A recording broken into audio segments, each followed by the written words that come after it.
बात कर लेते हैं कि डेट फॉर्मेट पे एक्सेल पे अगर आप कोई डेट एंटर करेंगे तो एक्सेल कैसे वो डेट शो करता है। ठीक है, जैसे कि मैं आज कोई डेट एंटर करता हूँ 22 फरवरी 2000, मैं लिख देता हूँ 20। एक्सेल पे यहाँ पर क्या लिखा हुआ है 22 Feb 20, लेकिन जो फॉर्मूला होता है अंडरलाइंग फॉर्मूला फॉर्मूला बार में जो आपको नजर आ रहा है वो हमेशा ऐसे ही शो होगा। ठीक है, एक्सेल पे चाहे डेट का फॉर्मेट जो भी हो, फॉर्मेट चेंज कैसे करते हैं मैं आपको बताऊंगा, लेकिन जो अंडरलाइंग फॉर्मूला होता है ना वो सेम रहता है। जैसे आपको ऊपर आपको नजर आ रहा है 2/22/2020, यानी कि पहले जो है एक्सेल में हमेशा मंथ शो होता है फॉर्मूला बार में, उसके बाद डेज शो होते हैं, उसके बाद ईयर शो होता है। ठीक है, अब यहाँ पर देख लें जो शीट है उस पर 22 Feb 20 है, लेकिन फॉर्मूला बार पे 2/22/2020 है।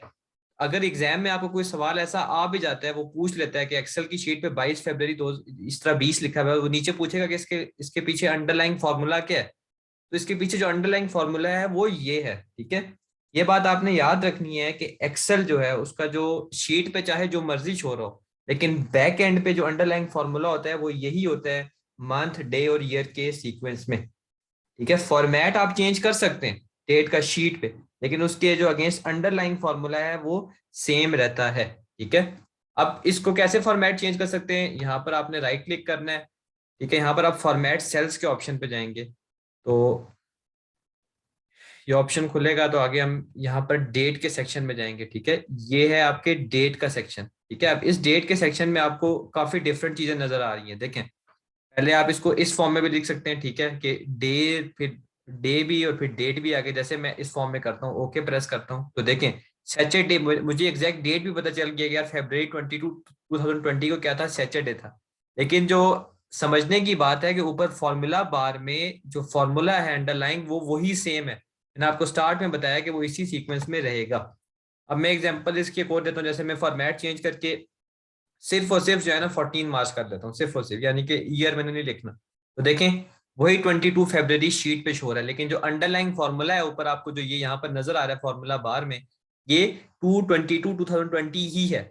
ये बहुत इंपॉर्टेंट चीज है जो कि आपको समझने की जरूरत है। सही है, ये बात आपने याद रखनी है कि अंडरलाइन फॉर्मूला जो होता है वो हमेशा सेम होता है। ठीक है, अब अगर आपने आज की डेट एंटर करनी है, एक तो आप सिंपली जिस तरह मैंने यहाँ पर टाइप की डेट टाइप कर सकते हैं, एक और शॉर्टकट की है जिससे आप आज की डेट लिख सकते हैं। वो शॉर्टकट की क्या है, इज इक्वल टू आपने प्रेस करना है, टुडे आपने लिखना है, फिर आपने ब्रैकेट डालना है ये वाला, और फिर आपने क्लोज ब्रैकेट डालना है। ये करके जब आप एंटर दबाएंगे तो आपके पास आज की डेट आ गई है, 2/17/2022 आज की डेट आपके पास आ गई है। ठीक है, देख ले ऊपर फॉर्मूला बार में मैंने टुडे और ब्रैकेट लिखा है, तो मेरे पास आज की डेट आ गई है। तो ये एक शॉर्टकट की है डेट की। अब एक्सेल आपकी एक और भी हेल्प करता है। एक्सेल आपकी हेल्प इस तरह करता है कि डेट्स को अगर आप माइनस करते हैं ना, एक्सेल आपको डेज के दरमियान डिफरेंस बता देता है। ठीक है, जैसे जैसे मैं आज की डेट है उसको माइनस करता हूँ, जो मैंने डेट 2020 की लिखी थी, तो देखें 726 डेज का डिफरेंस है, एक्सेल ने मुझे बता दी है। ठीक है, एक्सेल जो है वो डेट्स की भी कैलकुलेशन कर सकता है। देखिए इसमें अब लॉजिक क्या है, लॉजिक ये है कि आपके लिए आसानी होगी ना, अगर आप बेसिकली जैसे हमने फाइफो लाइफो पढ़ा था, इन्वेंट्री आ रही है जा रही है सारा कुछ है, तो आप सिंपल सा कॉन्सेप्ट, आपने ऑर्डर कब किया और चीज आपको डिलीवर कब हो रही है, तो उसके दरमियान डिफरेंस आप डेज में भी ले सकते हैं। ठीक है, जैसे आप यहाँ पर लिखते हैं कि यार जो मेरी ऑर्डरिंग डेट थी, जो मैंने ऑर्डर प्लेस किया था, ऑर्डर प्लेस मैंने किया था फॉर एग्जांपल मैंने किया था 10 जनवरी 2022 को, मैं आज लिखता हूँ। फिर यहाँ पर ये इसलिए आया क्योंकि जगह कम थी। ठीक है, या कल आपको याद होगा मैंने बताया था जगह कम हो तो हैश हैश एरर आ जाता है। इसको भी मैं थोड़ा बढ़ा देता हूँ। अब यहाँ पे मैं लिखता हूँ डिलीवर, जो मुझे हुआ डिलीवरी डेट वो मेरी थी फॉर एग्जाम्पल 22 जनवरी 2022। अब डेट यहाँ पर यही लिखी है, लेकिन जो ऊपर अंडरलाइन फॉर्मूला बार है उसमें ये यही सीक्वेंस होगा। ठीक है, हमेशा मंथ डे एंड ईयर। अब यहाँ पर मैं डिफरेंस लिखता हूँ कि कितने डेज में मुझे रिसीव हुआ है, तो मैं यहाँ पर इनका डिफरेंस ले लूंगा, 22 जनवरी 2022 माइनस 10 जनवरी, तो देखें 12 डेज आ गया। तो एक्सेल जो है वो डेट के साथ कैलकुलेशन भी आपको करके देता है। तो एक्सेल जो है आपके लिए ऐसे ये बेनिफिशियल रहेगा। सबसे पहला जो हमारा आज का फंक्शन था वो था डेट का सीखना, कि एक्सेल जो है आप डेट को डिफरेंट फॉर्मेट में शीट पे तो शो कर सकते हो, लेकिन जो अंडरलाइन फॉर्मूला है उसके पीछे वो देख लें यही रहेगा, दूसरी बात ये है कि आप जो है इससे वर्किंग भी कर सकते हो। अगर आपने डिफरेंस निकालना है डेट्स के दरमियान, तो एक्सेल आपको वो कैलकुलेशन भी करके देगा। जैसे यहाँ पर मैंने इज इक्वल टू लिख के दोनों डेट्स को माइनस किया, ठीक है, डेट्स को माइनस किया, स्टिल मेरे पास डिफरेंस आ गया डेज में। एक्सेल जो है ये काम भी करके देता है। तो ये पहली इंपॉर्टेंट बात थी जिसके बारे में आपको पता होना जरूरी है। फॉर्मेट कैसे करते हैं? राइट क्लिक करेंगे आप डेट पे, फॉर्मेट फॉर्मेट आएगा, फॉर्मेट पे आप डेट का कोई मर्जी अपनी अपनी मर्जी का फॉर्मेट आप शो कर सकते हैं। शीट पे वही शो होगा, लेकिन जो अंडरलाइन फॉर्मूला है उसके पीछे वो सेम रहेगा। तो ये थी पहली चीज जो हमने आज की है डेट की। दूसरी है इफ फंक्शन, ठीक है। अब एक फॉर्मूला नया आ रहा है, इफ फंक्शन कंडीशन का फंक्शन होता है, ठीक है। वो बड़ा बड़ा यूजफुल होता है। मैं आपको समझाता हूँ कि वो कैसे यूजफुल होता है। यहाँ पर एक एग्जांपल में लिखता हूँ, उस एग्जांपल के थ्रू मैं आपको समझाता हूँ। फॉर एग्जांपल यहाँ पर मैं, एक कंपनी है वो सेल्स करती है, इनवॉइस वैल्यू उसकी लिख देता हूँ मैं। फिर उसके बाद मैं यहाँ पर लिख देता हूँ डिस्काउंट भी वो देती है कस्टमर को। और आफ्टर डिस्काउंट जो है इनवॉइस टोटल क्या बन जाता है, इनवॉइस टोटल क्या बन जाता है। यहाँ पर इसको मैं ड्रैग करके कॉलम बड़ा कर देता हूँ, इसको भी इंक्रीज कर देता हूँ और इसको भी इंक्रीज कर देता हूँ, ठीक है।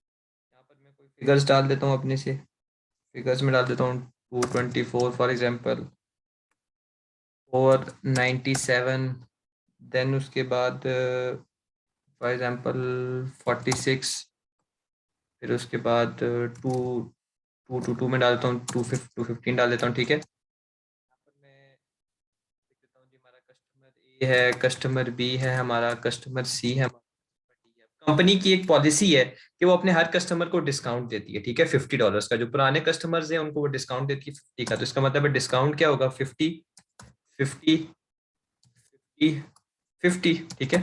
तो डिस्काउंट देने के बाद जो इनवॉइस की वैल्यू है वो क्या बच जाएगी हमारे पास, ठीक है। यहाँ पर 224 को फॉर एग्जाम्पल मैं माइनस करता हूँ 50 के साथ, तो ये बच जाएगी। अब कंट्रोल सी, कंट्रोल वी में कर देता हूँ, कंट्रोल वी यहाँ पर कर देता हूँ, कंट्रोल वी यहाँ पर। अब समझने की बात यह है कि यार अगर आपका कोई कस्टमर है, उसको आपने डिस्काउंट दिया, उसकी इनवॉइस की वैल्यू यानी कि आपने उससे जो पैसे लेने थे वो 46 थे और आप 50 का डिस्काउंट दे रहे हैं, तो इसका मतलब ये तो नहीं है ना कि आप -4 में इनवॉइस टोटल शो करेंगे, आप तो जीरो शो करेंगे ना, कि मैंने उससे कोई इनवॉइस वगैरह कुछ भी नहीं लेना, ठीक है। तो यहाँ पर जो है ना लॉजिकल टेस्ट आपके काम आएगा। अब लॉजिकल टेस्ट क्या होता है, आपने बड़े गौर से सुनना है, मैं सारा डाटा डिलीट करता हूँ। लॉजिकल टेस्ट जो है वो आप स्टार्ट करते हो इज इक्वल टू इफ के साथ, ठीक है। इज इक्वल टू आप इफ लिखते हो, फिर आप ब्रैकेट डालते हो, ब्रैकेट में आप कंडीशन डालते हो, ब्रैकेट में आप कंडीशन डालते हो। मैं दोबारा बोल रहा हूँ, ब्रैकेट में आप कंडीशन डालते हो। जैसे कि यहाँ पर मैं क्या कंडीशन डालूंगा, गौर से देखना है कि जो 224 -50 का अगर आंसर आया, ये कंडीशन है, ठीक है, कि 224 -50, 224 - 50 आंसर जो है अगर तो वो बड़ा आया जीरो से, तो यहाँ पर मैं ब्रैकेट डालता हूँ, क्योंकि इस ब्रैकेट का मतलब, ब्रैकेट का फेस जिस तरफ ओपन होता है उसका मतलब होता है ग्रेटर देन, ठीक है। तो बल्कि यहाँ पर, ठीक है, यहाँ पर यही होगा, C6 माइनस ग्रेटर देन नहीं होगा, बल्कि यहाँ पर जीरो होगा, ठीक है, लेस देन होगा। यहाँ पर ये वाला मैंने डाला जीरो। अगर 224 - 50 का आंसर जीरो से कम हुआ, ठीक है, जीरो की तरफ मैंने मुंह खोला हुआ है इसका, ये जो ग्रेटर देन है, जिस तरफ ये एरो का ये जो मुंह खुलता है, आपने ये पढ़ा होगा मैथ्स में, बेसिक मैथ्स में, कि जिस तरफ ये ओपन होता है क्रोकोडाइल माउथ की टाइप की जो शेप है, ठीक है, कैप जो होती है, तो उसका मतलब होता है ग्रेटर देन। तो C6 - D6 less than zero मैंने लिखा हुआ है कि जीरो अगर बड़ा है। इसका मतलब क्या है कि 224 - 50 का आंसर, ठीक है, 224 - 50 का आंसर अगर तो जीरो से कम आया, तो कोमा डालना है, फिर जो है आपने ये लिखना है, ठीक है, फिर आपने ये लिखना है, जैसे आपने, मैं लिख देता हूँ जीरो लिखना है, ठीक है। आपने जो है ये, फिर आपने ये लिखना है, ठीक है, कि अगर तो आंसर जीरो से कम आया, अगर तो आंसर जीरो से कम आया इन दोनों के डिफरेंस का।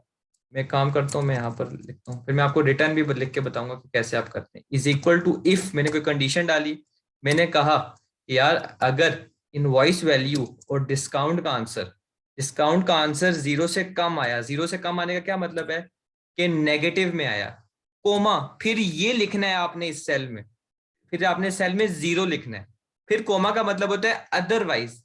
अदरवाइज जो है अगर तो ये नहीं है, अगर ये कंडीशन नहीं है, तो आपने सीधा सीधा C6 और माइनस D6 का आंसर लिखना है, ठीक है। C6 माइनस D6, मैं ब्रैकेट क्लोज करूंगा, ठीक है।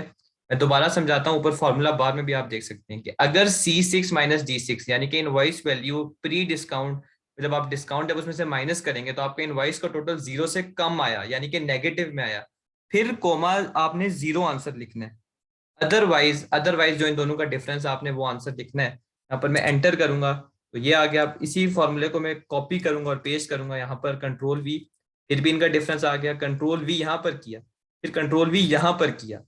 अब आप देखें इस जगह पे क्या हुआ है, इस जगह पे यही चीज हुई है कि जो इनवॉइस वैल्यू डिस्काउंट का आंसर जीरो से कम आया था यानी कि -4 आया था, तो मैंने यही तो फंक्शन लिखा था ना इफ में, ऊपर आप देख सकते हैं कि अगर इसका आंसर जीरो से कम आया यानी कि नेगेटिव में आया तो आपने इनवॉइस टोटल जीरो दिखाना है, क्योंकि नेगेटिव इनवॉइस तो रियल टाइम में नहीं होती ना। अगर आपने किसी ने आपके 50 रुपए देने, आपने उसको, किसी ने आपको 46 रुपीज देने, आपने उसको 50 का डिस्काउंट दिया, तो आप उसको ये तो नहीं कहते ना कि यार उसकी इनवॉइस में मैं आपको -4 की इनवॉइस भेज रहा हूँ, ऐसा तो नहीं होता ना। ऐसे जो है ना आप लॉजिकल फंक्शंस यूज कर सकते हैं, ठीक है। ऐसे जो है आप लॉजिकल फंक्शन यूज कर सकते हैं। मैं यहाँ पर रिटर्न फॉर्म में भी लिखता हूँ कि कैसे आप करते हैं। सबसे पहले तो आपने इफ लिखना है, इज इक्वल टू इफ। फिर पहली चीज आपने कंडीशन स्टेट करनी है कि कंडीशन जो स्टेट की है, कंडीशन स्टेट इज ट्रू, यानी कि अगर जो मैंने कंडीशन स्टेट की अगर वो ट्रू है, कोमा के बाद आपने बताना है कि फिर ये वैल्यू लिखो, ठीक है। फिर आप कोमा के बाद आपने बताना है कि फिर ये वैल्यू लिखो, एंटर एंटर दिस वैल्यू, ठीक है। अदरवाइज, फिर कोमा का मतलब है अदरवाइज, अगर तो ये कंडीशन स्टेट टू नहीं है, अगर तो ट्रू है तो ये वाली वैल्यू लिखनी है, जैसे मैंने कहा था कि अगर जीरो से कम है तो आपने ये वाली वैल्यू लिखनी है यानी कि जीरो। अदरवाइज जो है आपने जो आंसर उन दोनों का बनता है वही लिखना है, ठीक है।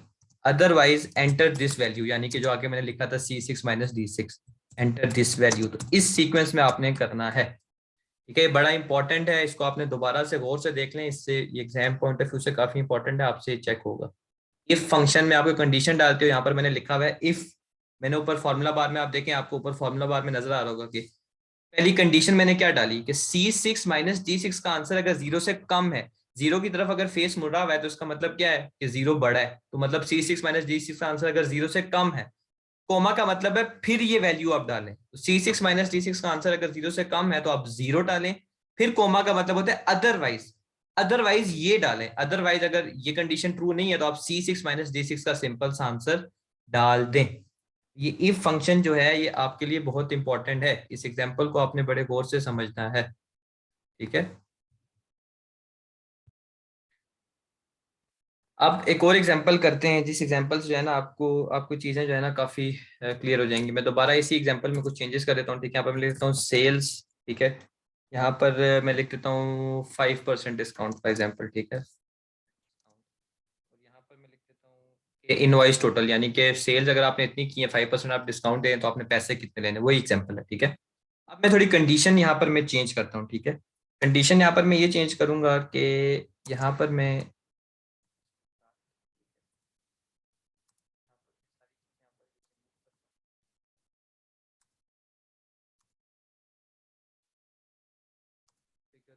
से चेंज कर देता हूँ, बस मैं यहाँ पर लिख देता हूँ फॉर एग्जांपल 950 सेल्स लिख देता हूँ।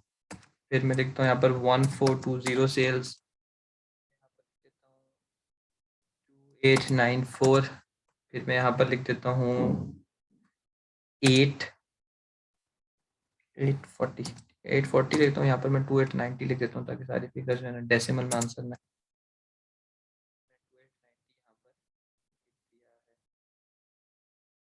है। अब कंपनी जो है ना वो क्या करती है, कंपनी अगर तो कोई सेल्स किसी कस्टमर को 1000 से ज्यादा कर रही है, $1000 से ज्यादा कर रही है, तो कंपनी जो है उस पर 5% डिस्काउंट देती है, अदरवाइज डिस्काउंट नहीं देती।